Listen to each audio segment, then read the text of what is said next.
Hello, everyone, and welcome back to Smart English Official, your ultimate channel for making English learning enjoyable and effective.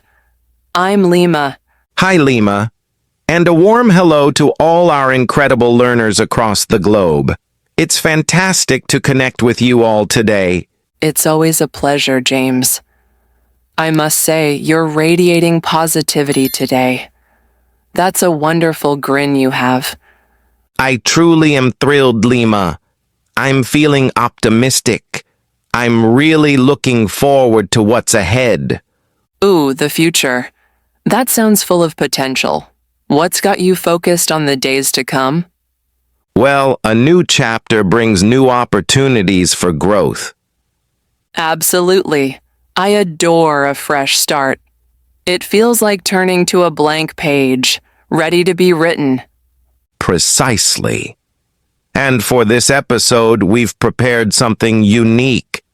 We aim to guide you in crafting a significant personal roadmap.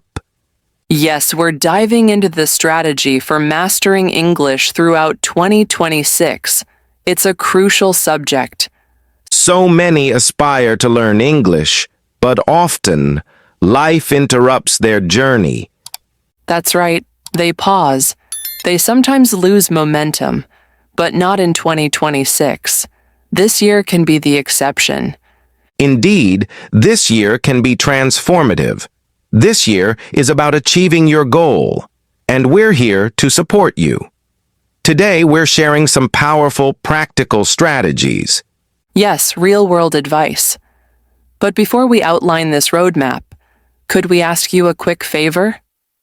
Of course. If you find value in our conversations, please show your support by hitting the like button. It means the world to us. And make sure to subscribe to Smart English Official. Become part of our learning community. We'd love for you to join us every week, and do share this with anyone on a similar journey. Learning alongside others is more rewarding. All right, Lima. Shall we get into our 2026 strategy? I'm all set. So, James, let's be real. Is mastering English a walk in the park? That's an excellent question. It can be incredibly rewarding, but is it easy? Honestly, not usually. I think transparency is key. To truly learn English, commitment is essential. Yes, that's the reality. You won't learn English just by wishing for it. That would be a dream. But in truth, it requires focused effort. It requires perseverance. Perseverance. That's a significant term. How would you explain it to our audience? It means placing English high on your list. It needs to matter to you personally. Exactly. You have to genuinely desire it. In 2026, make that declaration, "This is my year." But James, does focused effort mean locking yourself away for marathon study sessions? Oh dear, no. Extremely long hours can lead to burnout. You'll feel exhausted and might quit. We want you to sustain your progress. So the magic word is routine. Yes. Day in, day out, through the week and over the weekend. Regular interaction with English is non-negotiable. It truly is. Consider this. If you drink a gallon of water on Monday but none for the next 3 days, you'll be dehydrated. It's a simple analogy, Lima, but it fits. Your mind needs consistent nourishment in English. So you need to provide your brain with a steady, daily portion. Yes, regularity. That's the foundation. Perhaps 25 minutes daily or 45. Even a solid 15-minute session is valuable. The critical part is not breaking the chain. So what can our audience do in those 15 to 25 minutes? Top of the list, immerse yourself in listening. tune into podcasts like ours. Definitely. Listen to Smart English Official. Listen to audiobooks. Listen to songs in English. Simply allow the rhythm and sounds of the language to wash over you. It trains your ear. But Lima, is passive listening sufficient on its own? Listening is a powerful tool, but to truly advance in 2026, you'll need to engage more actively. I concur. You need to interact. You need to practice. I have a suggestion. A very effective one. Converse. Have conversations. But what if I'm by myself? Talk to yourself.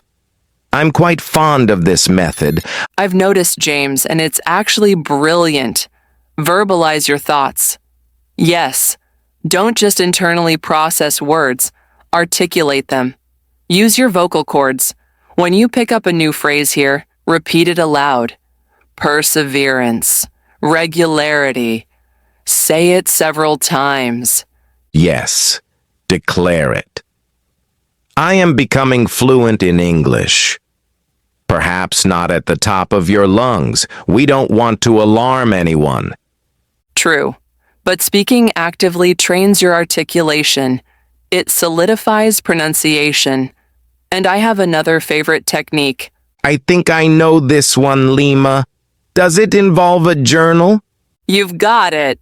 You know me too well. I'm a journal enthusiast. Lima is never without her notebook. She jots everything down. It's incredibly useful. In 2026, invest in a journal that inspires you, something special. And what goes into it? Record vocabulary.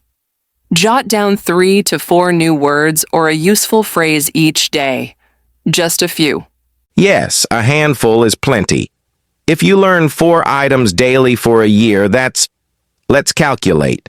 4 times 365. That's nearly 1,500 pieces of language. Exactly. You see, minor consistent actions yield major outcomes. 1,500 words and phrases can express a tremendous amount. So, note them down and review them periodically. That's superb guidance. So, we listen, we speak, we record, and we do it consistently.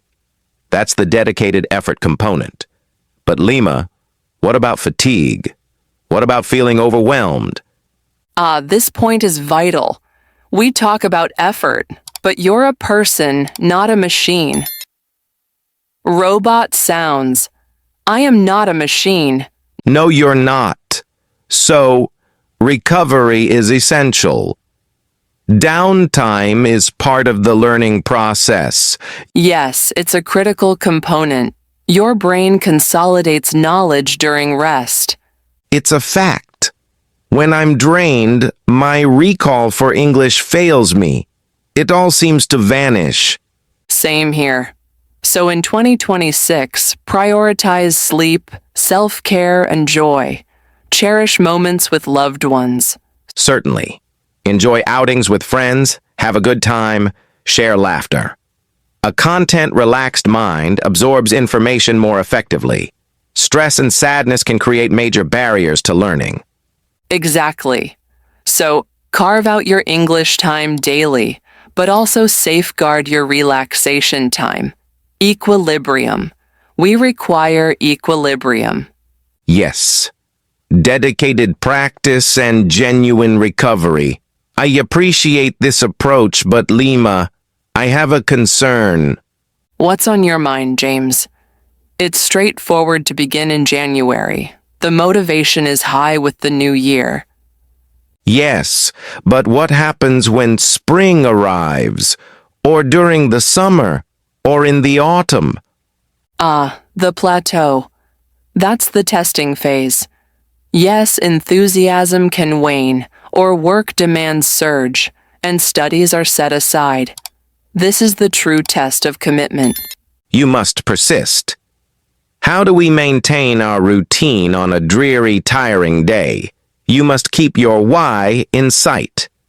Visualize yourself at the end of 2026. The end of 2026. Okay, picture it. You're confidently using English. You're following a series without subtitles. You're connecting with colleagues internationally. That's a motivating vision. I desire that. You must desire it deeply. You must be courageous. Courageous, yes. Embracing a new language is an act of courage. You will have slip-ups. Oh, errors. They can be frustrating. For everyone. But you cannot let fear take over.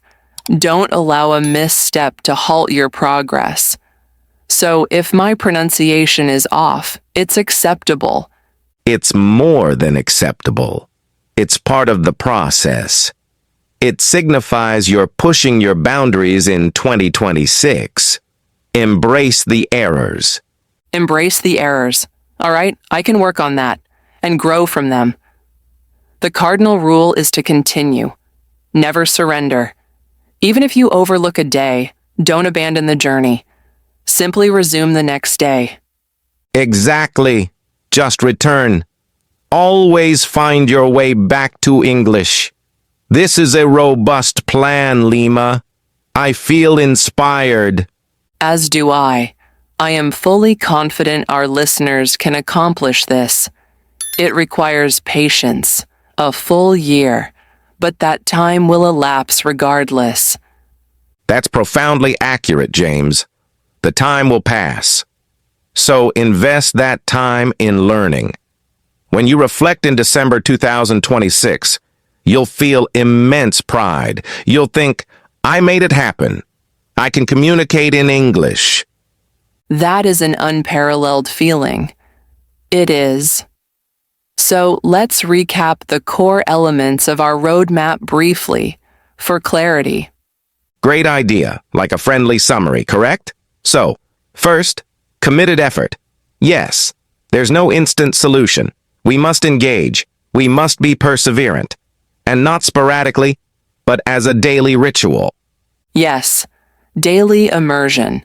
Listen to podcasts. Switch your device settings to English. Surround yourself with the language. And we must be proactive. I'll use my journal and my voice.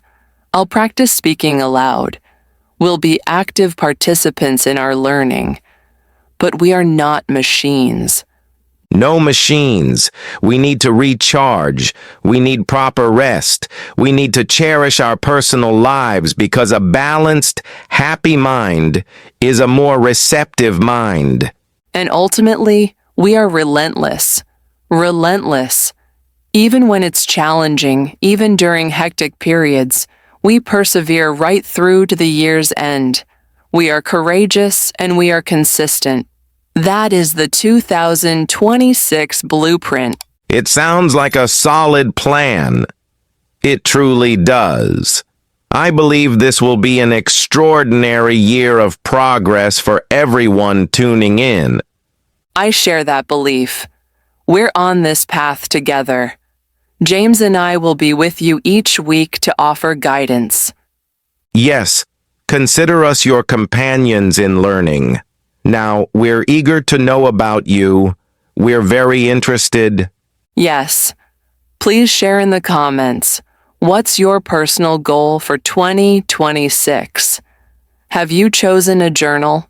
Will you incorporate listening practice? Tell us one specific action you'll take. Writing it down here is a powerful first commitment. Yes, make that pledge to yourself publicly. And if today's discussion inspired you, please give us a thumbs up and subscribe to Smart English Official. Don't skip our episodes this year. They're fuel for your daily practice. Share this with a friend who shares your goal. You can motivate each other. Thank you immensely for your time today. We are your biggest supporters. We have faith in you. You have the capability. Let's collectively make 2026 your year of English fluency. Yes, let's make it happen. Wishing you all a fantastic week ahead. Practice with purpose, but remember to enjoy the journey. Goodbye for now, everyone. We'll see you next time. Bye.